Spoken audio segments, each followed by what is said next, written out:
Pemirsa, puluhan warga melakukan penjemputan paksa jenazah pasien COVID-19 di RSUD Waluyo Jati Keraksaan Probolinggo, Jawa Timur.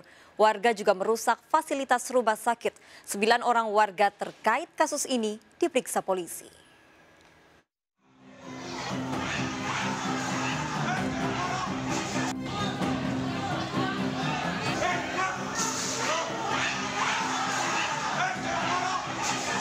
Keributan terjadi saat puluhan warga menjemput paksa jenazah pasien COVID-19 di RSUD Waluyo Jati, Probolinggo, Jawa Timur. Warga juga merusak sebagian fasilitas rumah sakit.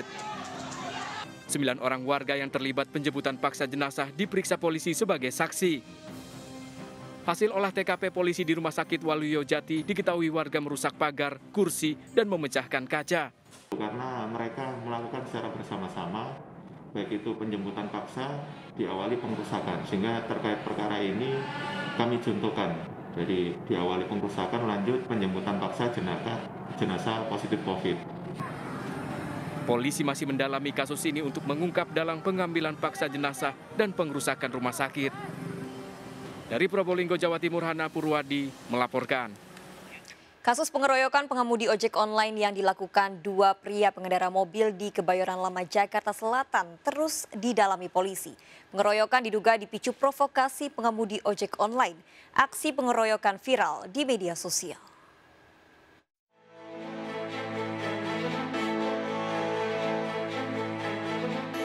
Aksi pengeroyokan pengemudi ojek online ini terjadi di Jalan Tanah Kusir, Kebayoran Lama, Jakarta Selatan, terekam jelas di kamera CCTV dan viral di media sosial.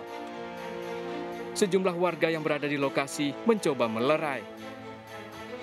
Diduga pengeroyokan terjadi akibat saling bersenggolan motor dan mobil di Jalan Raya Haji Nawi, Jakarta Selatan. Dari penyelidikan sementara, warga tak mengenal kedua pelaku dan korban. Hasil pemeriksaan juga menduga penyebab pengeroyokan karena provokasi dari pengendara ojek online saat berada di jalan. Pengemudi ojek online ini diketahui sempat memaki dan menggebrak mobil pelaku. Sekarang masih dalam penyelidikan, selidikin siapa pelakunya, dan akan masih melakukan upaya-upaya untuk melakukan penyelidikan, termasuk akan dilakukan pemeriksaan terhadap saksi yang ada di TKP.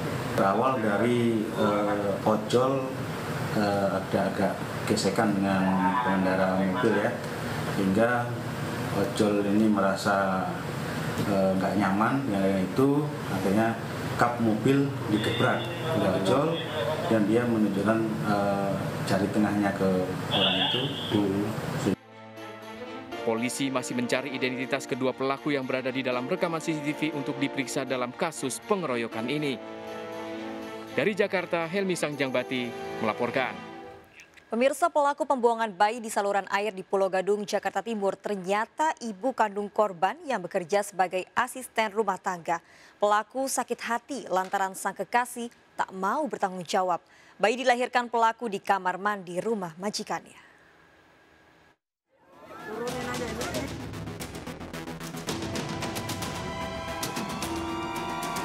Kurang dari 24 jam, pelaku pembuangan bayi yang ditemukan dalam tas di aliran Sungai Pulau Gadung, Jakarta Timur, ditangkap.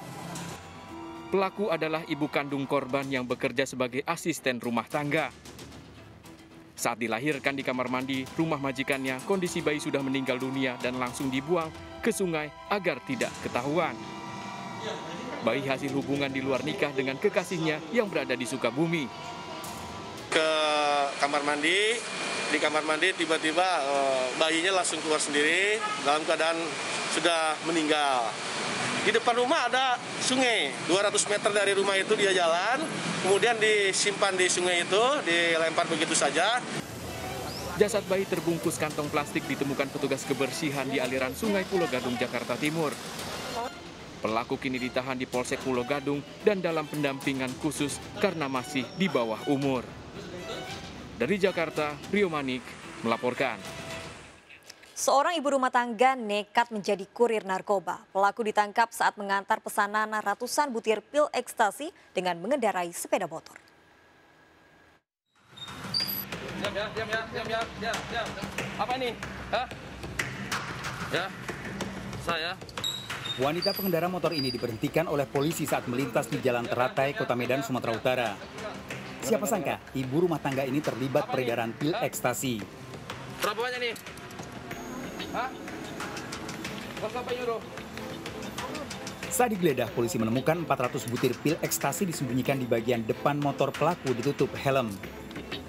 Pelaku mengaku ratusan butir pil ekstasi itu akan diantar pada seorang pemesan berinisial AR.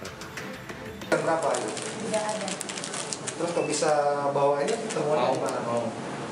Saya disuruh telepon, tolong minta ambil paketan.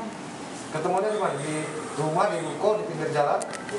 Yang bersangkutan ini mendapat titipan barang dari salah seorang inisial AR, dan saat ini sedang kita lakukan pengembangan dan kita DPO kan. Pak, ini tersangka ini kurir begitu, Pak? Ini masih kita dalamin. Pelaku terancam hukuman minimal 5 tahun penjara. Dari Medan, Sumatera Utara, Adi Palapa, Harahap iNews melaporkan. Penyelundupan lebih dari 400 gram sabu dalam sandal digagalkan polisi. 4 kurir narkoba ini digerebek di sebuah hotel di Kota Medan, Sumatera Utara. Sabu akan dibawa pelaku ke Kendari, Sulawesi Tenggara dengan menumpang pesawat.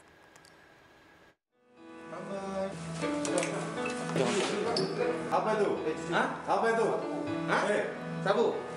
Menyamar sebagai petugas hotel, polisi menggerebek 4 pria yang ada di dalam kamar hotel di kawasan Sunggal, Kota Medan, Sumatera Utara. Saat digeledah, polisi menemukan 1 bungkus sabu yang diselipkan dalam sandal yang belum sempat dijahit. Pelaku tak bisa mengelak saat polisi kembali menemukan sandal berisi sabu. Dari tangan 4 warga Aceh ini disita 415 gram sabu yang disembunyikan dalam sandal. Rencananya sabu dalam sandal akan dibawa pelaku ke kota Kendari dengan menumpang pesawat. Penyelundupan narkotika keluar Provinsi Sumatera Utara dengan menggunakan modus menaruh narkotika jenis sabunya itu di dalam sol sendal. Yang mana sol sendal itu dibuka dulu, dimasukkan narkotikanya, baru kemudian dijahit. Rencananya akan mereka bawa melalui pesawat udara ke Kendari. Pelaku sudah 2 kali menyelundupkan narkoba dengan modus sama. Sebelumnya, sabu diselundupkan ke Jakarta. Pelaku terancam hukuman minimal 5 tahun penjara. Dari Medan, Sumatera Utara, Adi Palapa, Harahap iNews melaporkan. Sambil menggendong 2 anak, pria dan wanita diduga pasangan suami istri mencuri handphone di Resto Kopi Aceh. Saat beraksi, pelaku berpura-pura memesan minuman dan menumpang kamar mandi. Aksi pencurian terekam CCTV.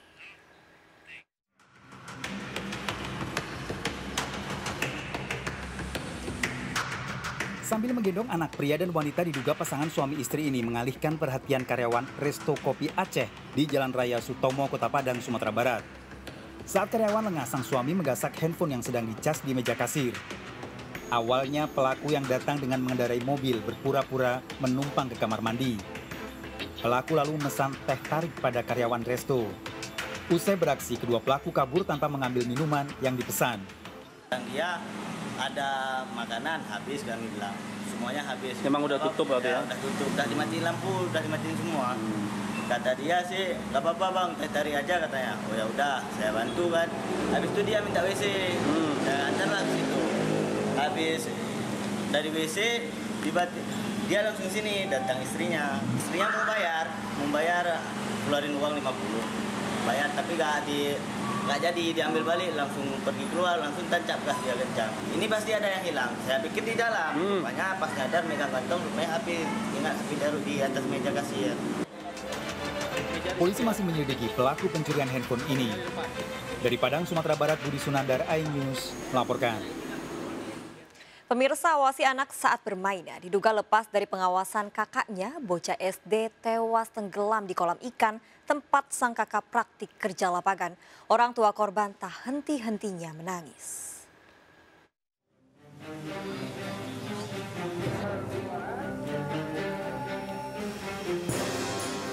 Isak tangis keluarga terjadi saat melihat tubuh MS terbujur kaku di ruang IGD Rumah Sakit Bunda Palangkaraya. Bocah kelas 5 SD ini ditemukan tewas tenggelam di kolam ikan di Jalan Giobos 7. Sebelumnya, korban diajak kakaknya yang berstatus mahasiswa yang sedang praktik kerja lapangan di lokasi. Sang kakak diduga lengah meninggalkan adiknya untuk makan siang. Korban diajak oleh kakaknya untuk memberi makan ikan di kolam. Kemudian setelah itu kakaknya pergi makan, kemudian si kakak tidak melihat lagi adiknya di mana, kemudian mencari dengan menanyakan keberadaan adiknya kepada orang-orang sekitar dan ternyata ditemukan dalam keadaan tenggelam. Jasad korban dibawa ke rumah duka di Jalan Giobos 25, Gang Srikandi untuk dimakamkan. Dari peristiwa ini diingatkan agar tidak membiarkan anak di bawah umur bermain tanpa diawasi orang dewasa. Dari Palangkaraya, Kalimantan Tengah, Ade Sata, iNews melaporkan. Keluarga histeris saat jenazah Dwi Farika Lestari yang dibunuh di rumah kos di Bali akan dimakamkan di Subang, Jawa Barat. Lalu siapakah pria memakai helm ojek online terduga pelaku pembunuhan ini? Tunggu jawabannya sesaat lagi, tetaplah bersama Serkan.